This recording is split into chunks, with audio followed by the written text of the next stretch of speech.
What is going on, PPU fam? We got the last battle of Week 5, and it is the Texas Toxapex versus the Wadi and what's his team name? The Seattle Sceptiles. Now Wadi's the last undefeated team, and I'll hop right into the battle. And we are back, and now we got the matchup we've been waiting for all week. Will Wadi's win streak continue? Let's find out. So we see him bringing of course, his OU picks being Drill, Rotom, and T-Tar. That's no surprise there. The Sand Core is just so frustrating for teams to prep for. Then we got Mew, which is probably going to be nasty plot. Mew does so much damage. Surprise, no Gardevoir, and then Girder. No surprise there. Arcanine does lead off very well versus Ferrothorn and immediately puts the Toxapex in some hurt. Not a good position at all. The Toxapex do have ways around Arcanine, but I don't know if this is going to be... It's most likely offensive. Sadly, like, Wadi's team, although amazing, the Mons don't work too well together. You can't really run defensive Arcanine with his build because Morning Sun in the sand only recovers 25%, which is so infuriating for it. So it's most likely going to be an offensive one, and Wild Charge does come out. And yeah, there goes Omastar. Almost instantly. And I was right, it's an offensive one. So that really sucks for Texas Toxapex there. I mean, that's their big sweeper already gone.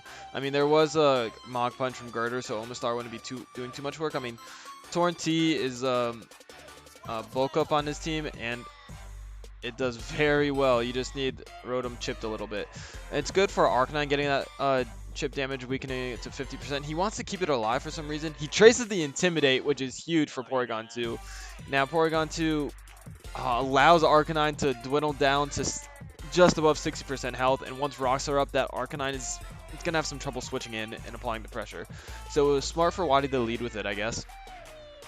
And he predicted the Ferrothorn lead immaculately too. So Porygon 2 tracing that Intimidate was really big right there.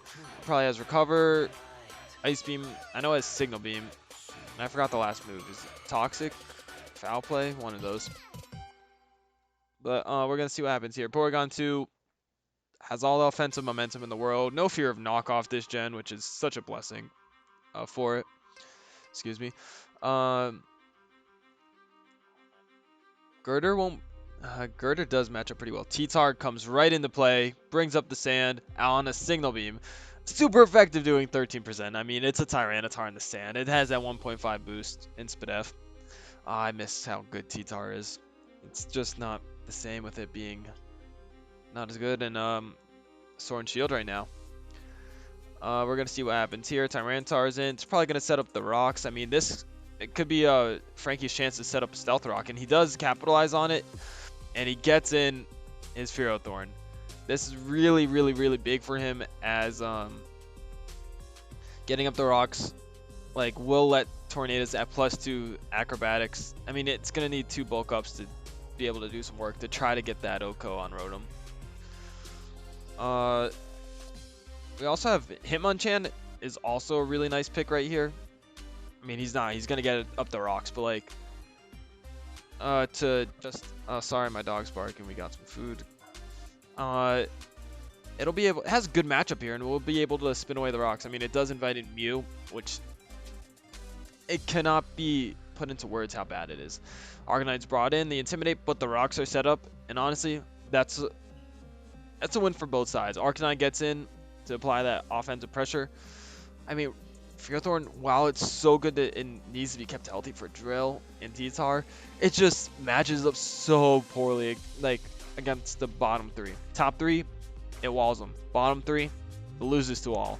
Like, there's rarely you'll see a matchup with them on like that. Alright, Porygon 2 comes back in. Trace and Intimidate on a close combat, I'm guessing. Yep. And it does 38, so unfortunately, Wadi, again, capitalized on the switch. And Porygon 2 being so weakened is so bad. Because this was his check to Mew. Offensive Arcanine, man. It's no joke. It has 110 base attack and like a billion coverage moves. So, while it was nice to have Porygon 2 around, it's most likely going to go down here. And then I'll be able to bring in Chan and get a Rapid Spin off for free. quote unquote free. I don't know why I did air quotes, but like because it will invite in Mew, which is gonna have either Aura Sphere. It's for sure gonna have Aura Sphere to try to break Porygon 2, but it's probably gonna be Psychic, Nasty Plot, Psychic, Aura Sphere, Fire Blast is my guess, because it needs to be able to like Oko that Fearothorn. This is a pickle. Chan comes in on close combat, still doing so much damage. It'll be able to revenge kill right now with Mach Punch, and now like Arcanine's gone. Just kidding, because of the extreme speed. I don't know how I forgot about that. That is unforgiving. Fearothorn comes in. Is he gonna try to bait out a Flare Blitz or something? Like, nice. But like, it's gonna be left on 1. No, it's not. Wow. Yeah, that's my bad. I wasn't paying attention there. The EVs were, wow, doing 7% instead of 6. That's because of the HP. That's a leftovers number HP, not in favor of Sand. But down goes Arcanine. But what did it cost? Everything. I mean, like, look, Omastar is at 20. It's dead. Porygon 2, dead. Hitmonchan, dead. But Fearothorn is going to allow in Mew, who's going to be able to set up some nasty plots. And all of a sudden, Roserade speed tier is not that good. I mean, yeah, it outspeeds it outspeeds half. But yeah, here comes Mew. It's probably going to be a nasty plot offensive Mew. There goes the nasty plot. Leech Seed, yep. Leech Seed comes out. -6, -12. Now you got to go for a Protect here, right? You need as much chip on this Mew as possible. Oh, snap.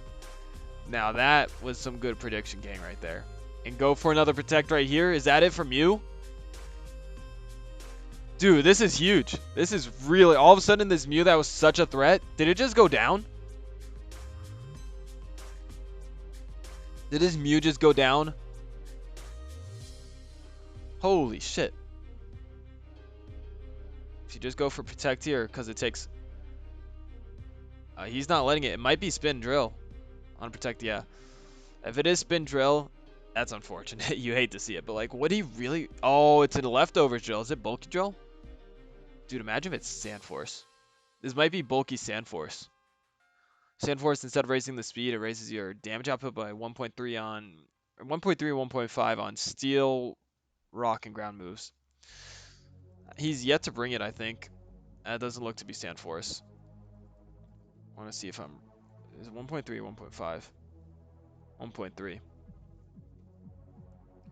Sand Force, such a cool ability. Not too many mons can utilize it well. Drill being one of them, but I would always appreciate Rush over Force. Power Whip comes out, doing, yeah, very little to Girder. I mean, it's a Girder. Fearothorn's getting that health. He's got to get out of there ASAP. He's got to get out of there. I mean, like, he cannot allow Girder to start setting up. Torn comes in on what? Please, knock off. Knocks off the Flying Gem. Now, that's actually really big. I'm surprised Wadi's still running knockoff despite it only being 20 base power. That's a crit doing 18, by the way. He cannot bulk up here because the fear of Ice Punch is too big. He gets crit, but Torn would not have done too much work there because of Rotom being healthy and it losing the Flying Gem. It's unfortunate. That crit was... It probably did matter, but... All of a sudden, Fearothorn comes back in. That's a little bit of questionable play. I mean, yeah, it's just going to allow Girder to heal up. Plus 23, minus 13, minus 6, minus 12. I mean, alright, he's got to go for a Power Whip here. He cannot allow Girder to start bulking up. Okay, I'm the one getting the 50-50s wrong here. Minus 6, minus 13. Now what is he going to do?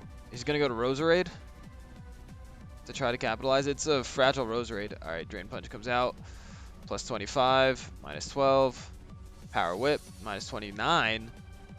And the Sand takes out instead of getting the leftover, or the Leech Seed recovery. Okay. I think Mew dies to Rocks.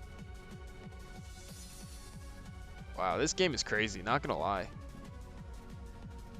Roserade still is very threatening. I mean, it kills these two. But that drill, man, that drill! That drill just wins. which is the unfortunate part. But that's Sand Rush for you guys. He brings in T-Tar. He's got to throw off a Leech Seed here, right? I don't know. Yeah, protect first, definitely. All right, seize the superpower. You gotta sack Porygon 2 here, right?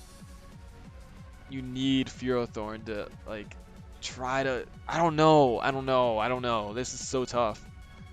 Of course I'm rooting for Frankie. I'm sorry, Waddy, but like he's the underdog here, and you beat me, man. You beat me. Waddy's just in such a good position here with Drill. Yeah, it's leftovers, but like Frankie just let his Mons take too many hits too early. And that crit, while it sucks, I don't know if it mattered too much. Just that from lead matchup, Frankie's been crawling back to try to get the offensive momentum. Superpower comes out. Down goes Fearothorn. Takes some nice Iron Barbs. And Roserade threatens it. Yeah, you got to go for a Giga Drain here. I mean, Roserade puts in so much work. It's going to Giga Drain. But that Drill, man, that Drill! Switches in Mew. Dies to Rocks. Alright. Taking some more Sand Chip. He just wants to be sure that Joe will be able to kill right here. He wants T-Tar to still be alive.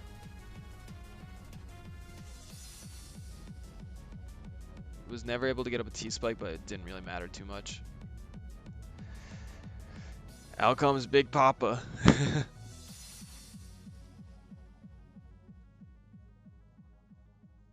Let's see what happens. Oh, what if Roserade had a Weather Ball? I know it has access to it, but I didn't, like, it's not on the set. What would it be for Gen 5?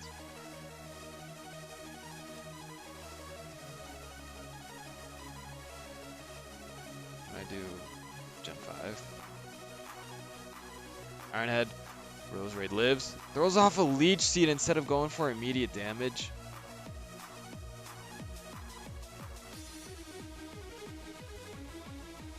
That sucks. And that's going to be game. I think if it had Weather Ball, it won. You live and you learn. Omastar comes out, but it's going to die here.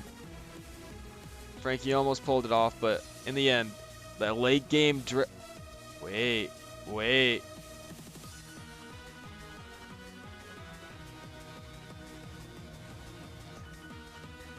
I think it's too late. If Roserade was still alive, and Malgrass is not going to be quite enough. Yeah, and that's it.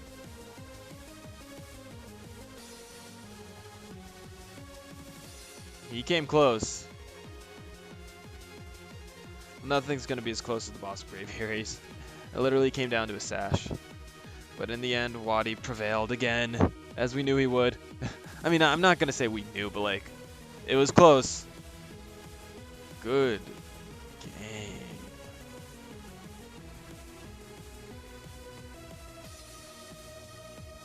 Man. Alright, well that's going to wrap up this week. Waddy stays undefeated. And I'll catch you guys week 6.